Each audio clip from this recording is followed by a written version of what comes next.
ભરતીના fake મેસેજથી સફાઈ સેવક બનવા લોકો દોડતા થયા હતા। જો કે જનસેવા કચેરીએ લોકોની દોડ લાગતા અધિકારીએ તપાસ કરી અને જાહેરાત કરી કે આવી કોઈ ભરતી બહાર નથી પડી। જે મેસેજ વહેતા થયા છે તે તમામ ખોટા છે। ભરતીના મેસેજ ખોટા છે તે ખબર પડે ત્યાં સુધીમાં 700 લોકોએ અરજી કરીને આપી દીધી હતી। વડોદરા મહાનગરપાલિકાના વહીવટી ઓફિસર તરુણ શાહે વીટીવી ન્યૂઝ સાથે ખાસ વાતચીત કરતા કહ્યું હતું કે કોઈએ લોકોને ગેરમાર્ગે દોર્યા છે।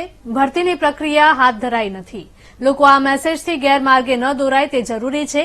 ઉલ્લેખનીય છે કે વડોદરામાં સફાઈ સેવકની ભરતી માટેના લોકોને મેસેજ મળ્યા હતા। આ મેસેજ બાદ રોજગાર ઇચ્છતા લોકો અરજી કરવા પહોંચી ગયા હતા। જો કે તપાસ કરતા ખ્યાલ આવ્યો કે ભરતીની જાહેરાતની વાત ખોટી છે એટલે કચેરીએ સાચી માહિતી સાથેનું બોર્ડ લગાવી દીધું હતું। જો કે સવાલ એ છે કે ભરતીનો આ ખોટો મેસેજ વાયરલ કોણે કર્યો? હા ભાઈ, આ તો ફોર્મ કે લઈ જાઓ એવું કે છે આ લોકો। કોણે તમને માહિતી આપી? કોણે દીધી? આવો ખબર ને, આ ફોર્મ બધા બહાર મળે છે એટલે મેં ભરવા આવ્યા। આ વીએમસી ભરતીની કઈ જાહેરાત થઈ છે એટલે માટે આયા છે। હવે તો તમે અહીંયા બહાર તો બોર્ડ માર્યું છે કે આવી કોઈ ભરતી જ નથી, તો હવે દરેક જણ ભાઈને આપે છે તો આપણે આપે છે કે ભાઈ સારું ચલો કઈ થઈ જાય, નસીબ સારું ખુલી જાય।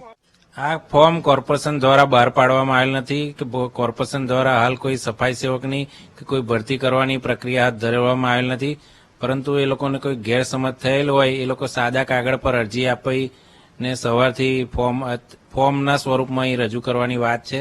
તો એ લોકોને સ્પષ્ટ ધ્યાન દોરવામાં આવેલું છે અને સમજાવવામાં આવેલું છે કે હાલ કોઈ એવી ભરતી પ્રક્રિયા સફાઈ સેવકોની કોર્પોરેશન દ્વારા કરવામાં આવેલ નથી। જ્યારે દૈનિક વર્તમાનપત્રોમાં જાહેરાત આવે ત્યારબાદ એ લોકો અરજી કરી શકે છે। ના, એ ફોર્મ નતા, એ લોકોની અરજી હતી। એ લોકો સામે ચાલીને એમનું પોતાને કોરા કાગળ પર ટાઈપ કરેલી અરજી લઈ આવેલા હતા।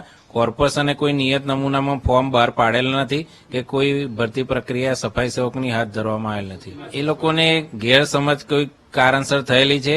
અમે એમને સ્પષ્ટ જણાવ્યું છે કે આવું હાલ કોઈ પ્રક્રિયા કોર્પોરેશન દ્વારા હાથ ધરવામાં આવેલ નથી। જયસુખ પટેલ